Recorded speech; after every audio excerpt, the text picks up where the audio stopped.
Hello and welcome to Founders Amplified, where we spotlight underrepresented founders who are driving innovation and impact across various industries and sectors across the globe. I'm your host, Narayan Kulkarni, and I'm excited to be here with you today. Today's guest is Bárbara Neto. Bárbara Neto is the founder and CEO of Curios, a tech-powered platform transforming how the design world sources and connects with vintage furniture. With over a decade of experience in the interiors and furniture industry, Bárbara built her career at the intersection of design, sustainability, and storytelling. After founding her own successful interior design studio, she identified major inefficiencies in the sourcing process, from fragmented supply chains to a lack of transparency and trust in the vintage market. Curios was born from this insight, a curated, intelligent platform that merges technology with taste, offering professionals a better way to discover, authenticate, and transport timeless pieces. A passionate advocate for the circular economy and conscious design, Bárbara is now leading a new movement that makes vintage not only aspirational but scalable. She is based between Porto, London, and Dubai, and is building Curios as a global brand for a new generation of buyers. So, now that you know a little bit about Bárbara, let's dive into the conversation. Welcome to Founders Amplified, Bárbara. Great to have you with us. How are you doing today? Thank you so much for having me. I'm good. Not so bad. Thank you for having me. I'm glad to hear you're doing well, and thanks again for joining us. So, for the first question, I'd love to hear a little bit more about your journey. Can you tell me more about what led you to become a founder, and if there was any moment or journey that sparked that decision? I've been doing this for the last 5 years, and when I'm say doing this, I mean being an entrepreneur and a founder. Basically, the reason why I'm still doing it is because I believe that as a founder, we and as an entrepreneur, we do have this bigger mission and vision for our life. So we have a purpose to fulfill. And so I think that's the reason why I'm still being a founder. I'm still having these startup games. It's basically because it's in the blood, I think so. Wow, thanks for sharing.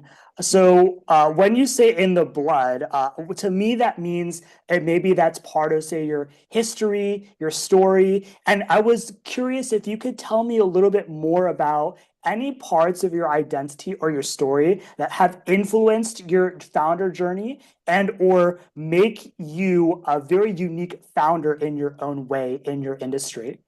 Yeah, sure. So, from my background, my family, both my parents, I mean, I'm half Portuguese, half Angolan. So my father is from Angola, my mother is from Portugal.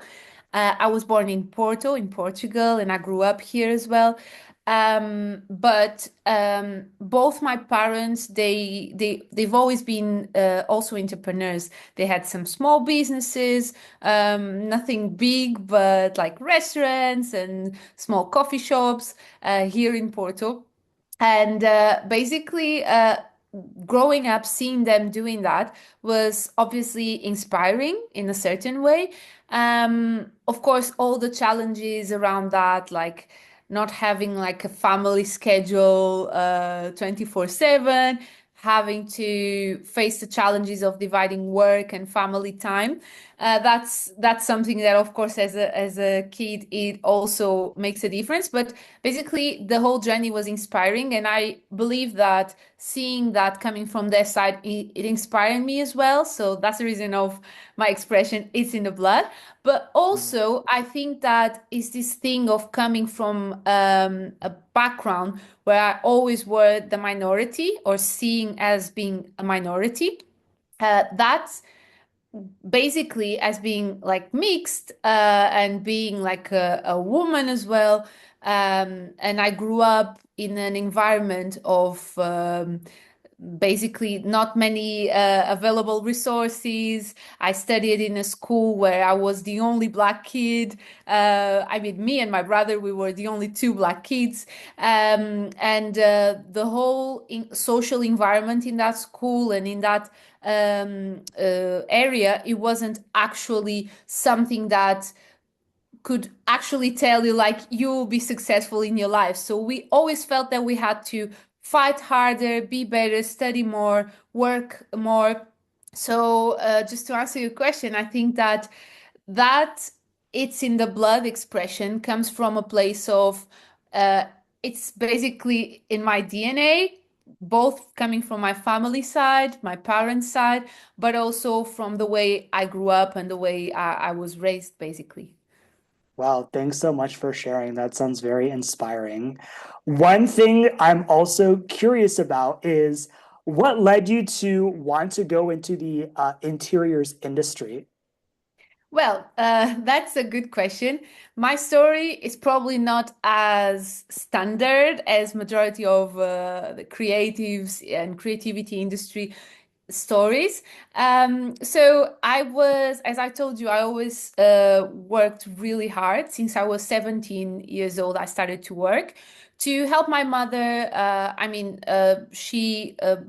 My father and her, they split, they got divorced when I was 11. My father moved to another country, and she and my grandfather, they were both of them, they were raising me and my brother. So I always felt that the money was never enough. I always felt that my mother didn't have enough time to work and to do all the works. My grandfather, he was already like really old and he couldn't work. I wasn't feeling well. So the moment I found a part-time job or a small job that could pay me a little bit so I could help my family, just like paying a bill, a utility bill or something, I applied for that job and I started to work with 17. And then basically after a few years, I went to university to study communication, sciences of communication, and I had to pay for that, right? So I had different jobs, and I was looking for a job, a part-time job to do apart from the one that I had already. So I applied for cleaning services, to do cleaning services in an office, and that office was actually a luxury furniture brand office. Um, Fortunately, the lady that was from the human resources department, she saw my CV and she saw that I was studying communications marketing, and she basically had like a sort of a leap of faith in me. She called me for an interview and she told me that, listen, I know that you applied for do like cleaning services, but I mean, you are studying communication. I would love to give you an opportunity to do the communication and marketing side as a junior, of course, of our brand for the UK market. So basically, she gave me this opportunity. I proudly say she because I believe that we as women we have this power of giving power as well to other women. So Mhm. and until today, I'm super grateful to her. She doesn't even know that she has this importance in my life, but she Mm. does. And yeah, that's where my journey actually began regarding interiors. And then, yeah, I worked for that company for about 4.5, 5 years, doing basically the business development of so marketing and sales for the UK market. And after that, I went to study interior design. I opened my own interior design studio. And yeah, so I managed to get the whole vision from my industry, from the furniture supplier side, and also from the buyer and interior designer and professional side. So that's how my journey began in interiors, basically.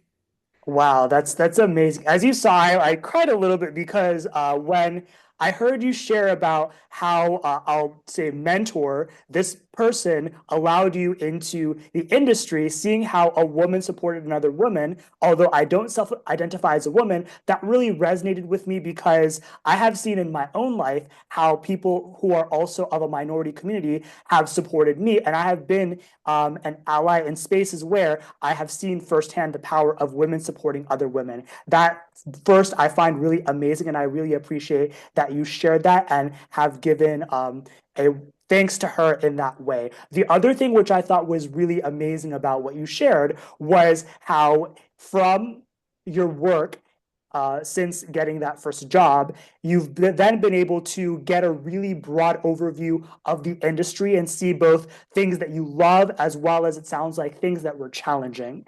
And that leads me to something else I was very curious about. What led you to, from there, see the challenges in the industry, and how did that lead to the um, entrepreneurship that you had with like Luvangi and Curios? I mean, it would be much easier if I just stayed in that company, which I loved the journey. It has its own like highs and lows, and I mean, it's a corporate world. I wasn't made to actually be in the corporate world for too long.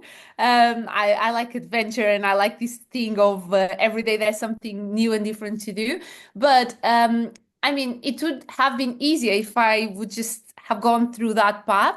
But I knew since the first day that I was meant. I don't know if it is a little bit too cocky to say like I was meant for something bigger, but I know for sure that I was meant for a specific purpose.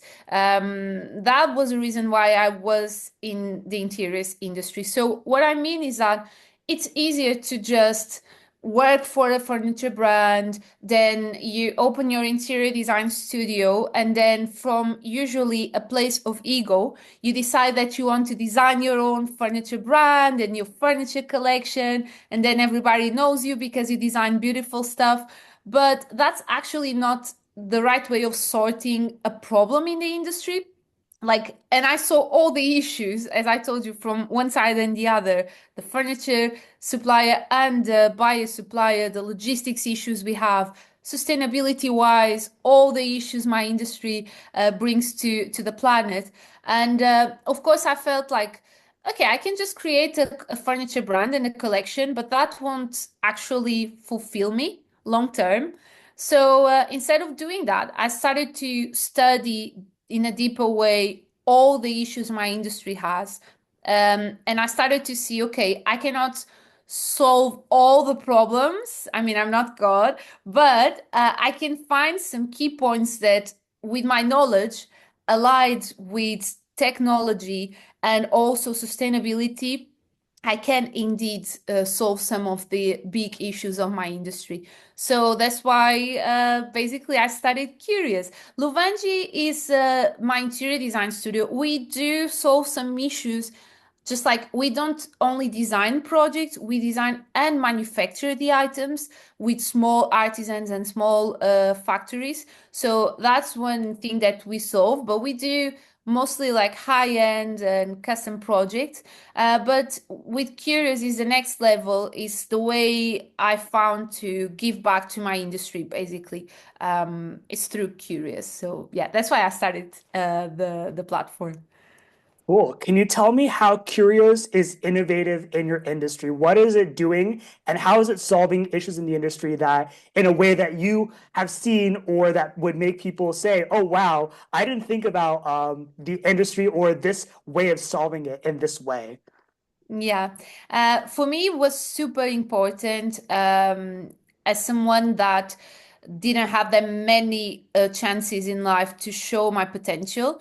And growing up like that, like psychologically, we develop a way of seeing the opportunities that come to us in a much more respectful way. So we see an opportunity and we feel like, okay, I cannot lose this. I cannot waste this opportunity. I need to make it work. So when I started thinking about doing another business, apart from Luvanji, I thought like, okay, but I cannot fail. I cannot build something that in a few years it won't be worthy. So I do had to study a lot, analyze a lot, research a lot, compare, try. And this started beginning of last year, 2024. Then summertime, I started to gather my team, start designing like the prototype.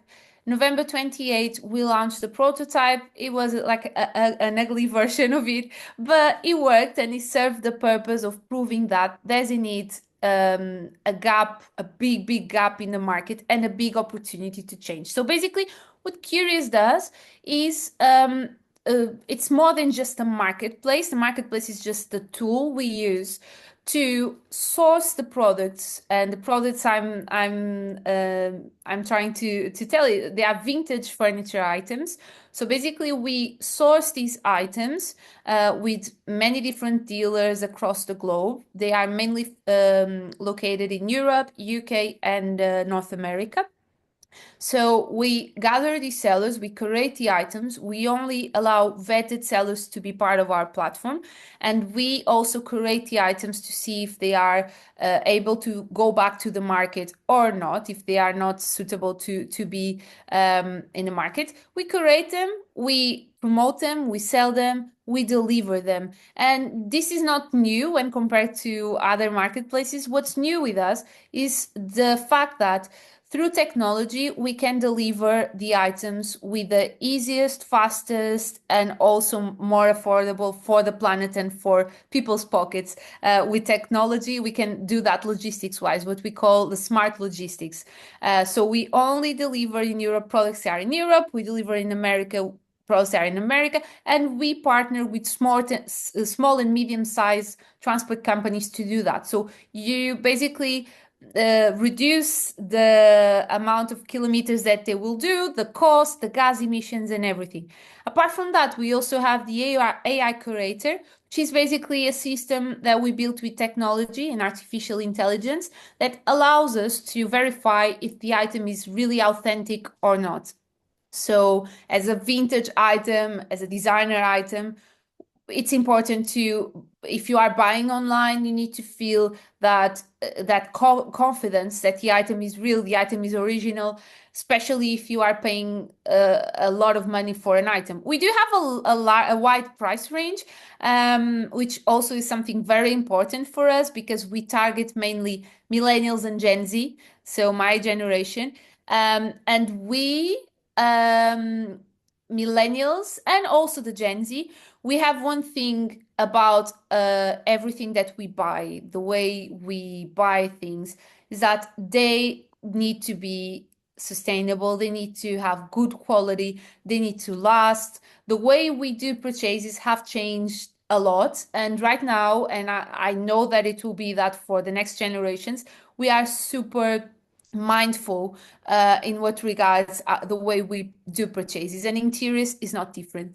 So yeah, Curious is different because of that. We have technology, we are sustainability and circular economy focused, and we are also community focused. So what I found from my competitors is that I never went to any event, they never organized an event for their community. So I never managed to meet other interior designers, the manufacturers of the items, design lovers. And with Curious, what we are trying to build is something that opens and democratize the market of interiors, so people can gather, people can talk about interiors, people can collaborate work-wise, and so I believe that that's what makes Curious so different and what justifies why we are growing so fast, basically. Wow, that's really cool. I really appreciate hearing how there's the combination of technology and how you're locally sourcing things, but also keeping a very high level of quality and also ensuring, as you've talked about, the authenticity of items, the vetting of sellers. I also find that combination very exciting and very cool. One thing which you mentioned, and also that you mentioned earlier, was the climate and sustainability impacts of the furniture industry, as well as how your solution is contributing to a circular economy solution in the industry. Can you talk a little bit more about the current challenges in like sustainability in the furniture industry and how Curios is addressing those and the impacts that you would see from and are seeing from what you're doing.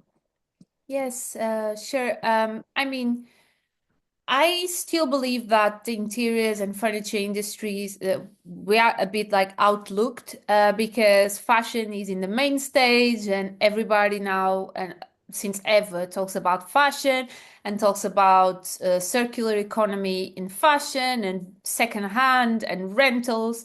So we do see in all headlines everywhere, every single day, the impact of the fashion industry in the for our planet. But the thing is that the interiors and the furniture industry are also have also like scary numbers. Like for example, 30% of the wood consumption worldwide is responsibility of the furniture industry. We are the third industry that consumes more wood in the planet. We also are responsible for over 10% of the CO2 gas emissions, and nobody actually talks about these. Yeah, so it's scary numbers. Um, I'm and very scared. That's a huge yeah, impact. yeah. So, but nobody talks about that. And of course, nowadays there's something that we've been discussing a lot with our designers, with our partners and interior designers. Is is it possible, or what's the way that we can basically make sustainability in interiors mainstream so everybody can afford? Because we know that using like eco-friendly materials to build furniture or using like eco-friendly processes can be expensive. But at the same time, if nobody starts doing it, it won't become mainstream. So what we are trying to do is to at least give the first step towards that more sustainable future in interiors. And the way we found that, it's basically okay, there are plenty of items already in the planet designed and manufactured like 50, 60, 100 years ago. What about start using them nowadays instead of producing new items? So we found that that's the first step that we can give, and that's the path that we are giving. There's nothing more sustainable than vintage. There's nothing closer to sustainability right now in interiors than vintage items. So what we are doing is basically leave our footprint in the sustainable industry, in the sustainability market towards interiors by putting these vintage items back to the market through a circular economy system. I see. So I'm hearing that so in addition to keeping things locally, so reducing travel emissions, Yeah, there's yeah. also it sounds like with having vetted sellers, there's also the risk of excess items. And also it sounds like with vintage items, you are not trying to produce new things, but keeping things that are there in the market and still, of course, preserving the high value, the luxury quality that's already in the industry. Is that a fair summary of what you're sharing? Yes, exactly. And there's another layer for it. Like, for example, even I understand that sometimes the item just doesn't like it's too damaged or something. That's why we, as a plan for next year, we are partnering with some restorers and some upholsterers, carpenters that will give this second life to some items that weren't approved yet to be in our platform because they are not in a good stage, but they can have a second life. And still, even if you repair these items, it will still be more affordable for the planet and even for people's pockets than just buy a new item from, from a mass produced brand or even if it is like a super high end contemporary brand. And with these, Narayan, I'm not trying to condemn the contemporary artists or brands. As I told you, I worked for one for almost 5 years. I'm not trying to make them look like the devil, but indeed, it's possible to balance things. For example, we always try to, in a certain way, like educate, especially interior designers and the professionals of this industry, is that okay? I understand that you have a budget, you have to balance that. There are some items that are more expensive than others, but if you can include on your project at least 2, 3, or 10% of the total of items use vintage, that already makes a difference. Like instead of using only mass-produced items or custom-made items or contemporary artists items, just specify like 2, 3, 5 vintage items. That helps a lot already. So basically, it's what we are trying to do sustainability wise. Well said. And I also appreciate, so I appreciate a few things about what you said. So first of all, understanding that like change can also occur in a more gradual way, the way in which you're like getting buy-in through only suggesting a few items to start with. And also knowing that you have a broad price range, seeing that like even with having vintage items, it still retains that affordability for the wide range of customers that you're trying to serve. So Yeah. that's really cool. It sounds like you've had a really amazing journey. But and I know you've had a lot of lessons that you've probably learned, but what are maybe like one or two big lessons that you wish you had known before you had that you know now that you wish you had known before you had started? Well, I think that business is when I hear that people saying that business is all about people. Sometimes I think that on the beginning I didn't understand that it was actually like a raw true.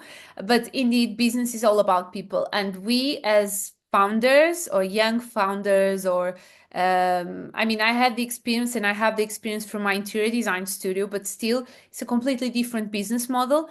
And if it is new for you, you should like partner and make sure that you have alliances with people that can actually see your potential, help you grow, help your business grow. Of course, people need to gain something or get something from that, but their main and core intention should be helping you, should be care about your growth and the company's growth.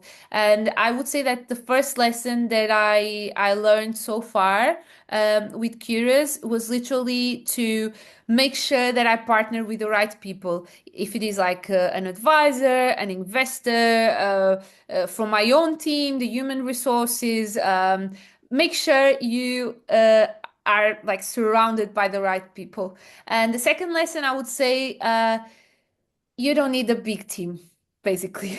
On the beginning, we tend to visualize like a startup as something big already with an office and a massively big team with loads of departments.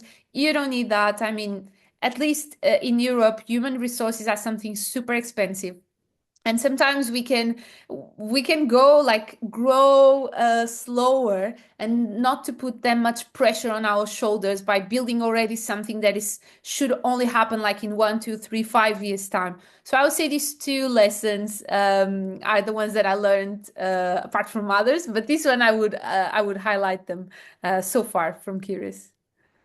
Wow, thanks for sharing. How can people find you and support your work?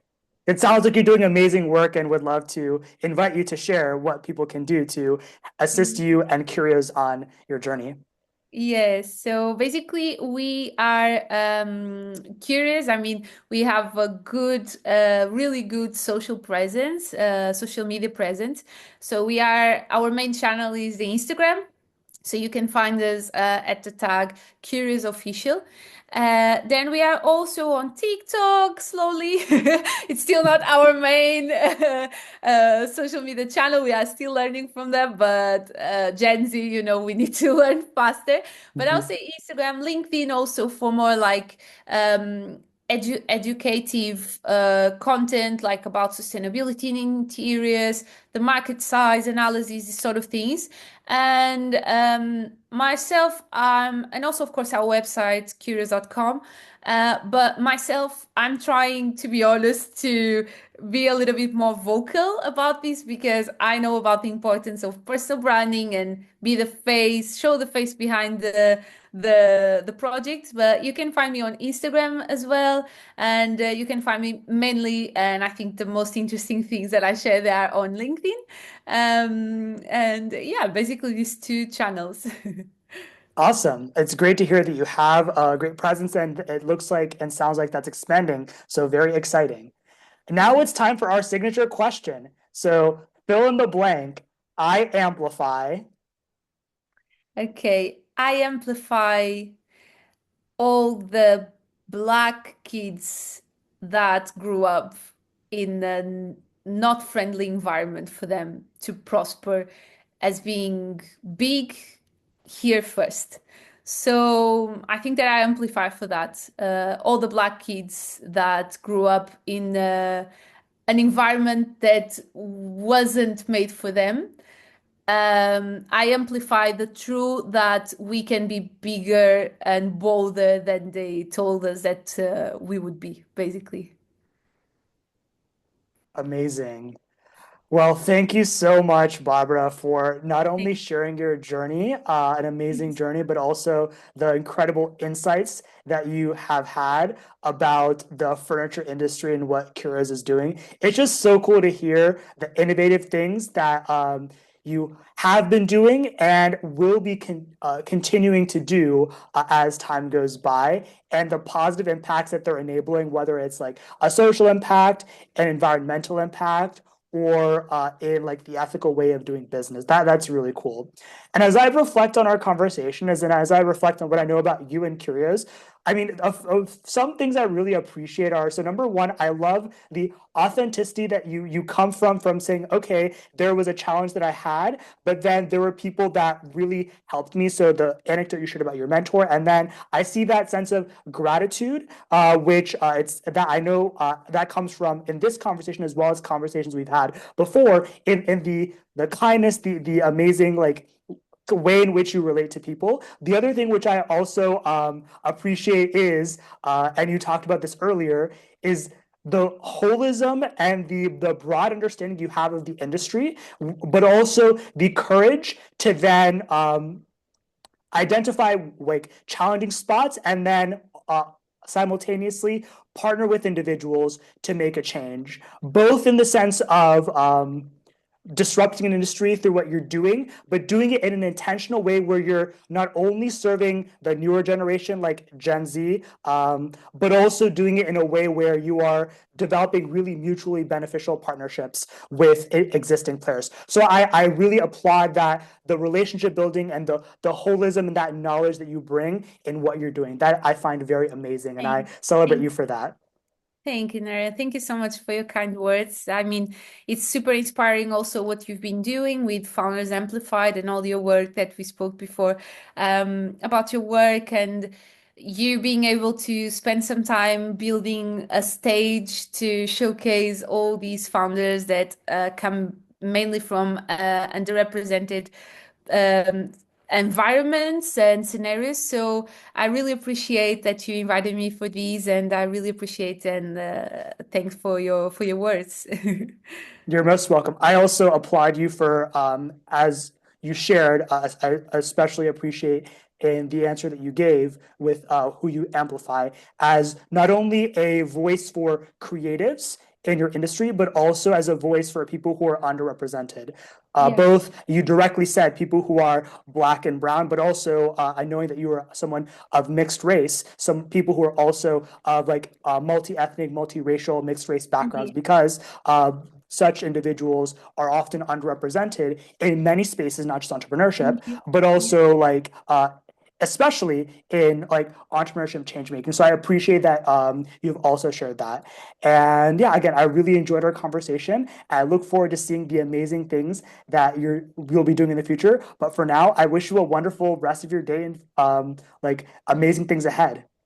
Thank you so much. Thank you for having me once again. And yeah, I look forward for the next chapters. Cool. Thank Bye for you. now. Thank you. Bye.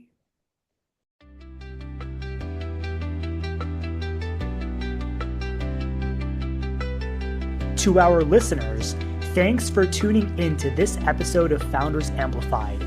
I hope you're feeling as inspired as I am. If you'd like to learn more about our guests and support them, check out the show notes for their details. If you enjoyed this episode, please give us a rating, share it with someone you know, and follow us for more inspiring episodes like this one. If you're a founder who is driving innovation and impact in any industry or sector anywhere in the world and would like to be a guest, we'd love to hear from you. Check out the show notes for more information. And finally, remember that you, yes, you, have the power to amplify the voices around you. Whether you're a colleague, family member, friend, funder, mentor, or just another fellow human, your support matters. So I invite you to celebrate and uplift the underrepresented innovators in your life who are driving innovation and impact. Let's create a better future for everyone, together. Until next time, stay curious, stay bold, and keep amplifying.